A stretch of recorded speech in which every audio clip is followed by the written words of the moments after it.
Footsteps that vanished. It was a cold, quiet night in Karachi.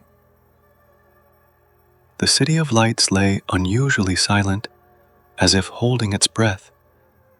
In an old apartment building in New Karachi, Ashar stood on the rooftop, ignoring his mother's calls while taking slow drags from a cigarette.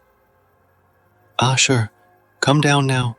I've told you not to go up there," his mother yelled from below. But Ashar was lost in thought. For the past week, he'd been having strange, recurring dreams. The same one every night.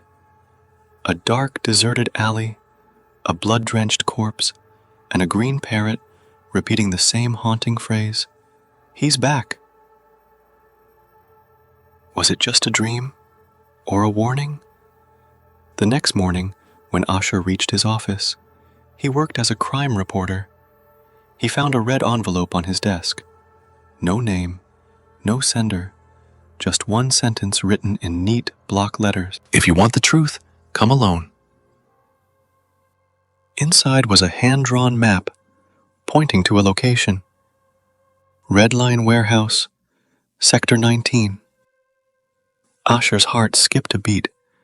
That was the same place where, 5 years ago, a brutal murder had taken place, a case he had once covered. The case that haunted him even now. Red Line Warehouse. Later that night, Ashar wore his jacket, grabbed his bike keys, and left without telling anyone.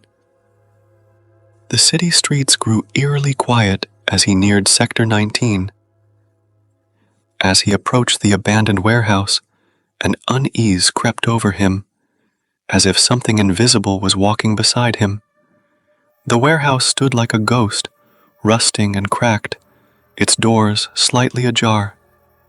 He stepped inside. "You're late," a deep voice echoed from the darkness. Ashar froze. He wasn't alone. A figure stepped forward, face hidden in the shadows, only its glowing red eyes visible. "Who are you?" Ashar asked, heart racing. "You're the one who helped bury the truth 5 years ago," the figure replied coldly. "I only reported what I was told. I didn't bury anything." The figure took a step closer. "No, Ashar, you saw more than you wrote. You heard more than you published. And now, the truth is coming for you." A sudden loud bang echoed. The warehouse door slammed shut behind him. Ashar was trapped. The man in the dark. The shadow stepped forward slowly, and under the dim moonlight creeping through broken windows, his face became visible. Ashar gasped. "You!" It was Zahid Khan, the police officer who had investigated the Red Line murder.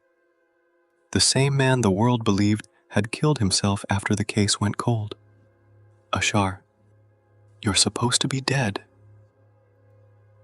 "Zahid, that's what they wanted the world to believe. I had to disappear. I was getting too close to the real killer." Ashar's hands shook. "Then, who was it? Who killed that man 5 years ago?" Zahid pulled out an old phone and handed it to Ashar. "Watch." A gray video played. The warehouse, 5 years ago. 2 men arguing. One pushes the other down a staircase. The victim hits his head and goes limp. Ashar felt his blood run cold. The attacker's face was clear. It was Riaz Ahmed, his editor. The same man who'd told him to keep things simple in the story. Who had pressured him to not dig too deep. Who had forced the headline that made the case look like an accident. Ashar whispered, "He killed him, and I helped cover it up." "Zahid, you didn't know, But now you do. So the question is, what will you do with the truth? Just then, the warehouse door creaked open. Morning light poured in. Epilogue: The truth awakens. A few days later, Ashar's front page expose stunned the entire city. 5 years of silence. How a killer used the press to hide his crime. Riaz Ahmed was arrested. Zahid Khan returned to the police as a witness and key figure in the reopened case. Ashar, once a hesitant journalist, became known as Karachi's fearless truth seeker. But sometimes, late at night, a green parrot lands on his window. It doesn't squawk. It whispers, "He's back."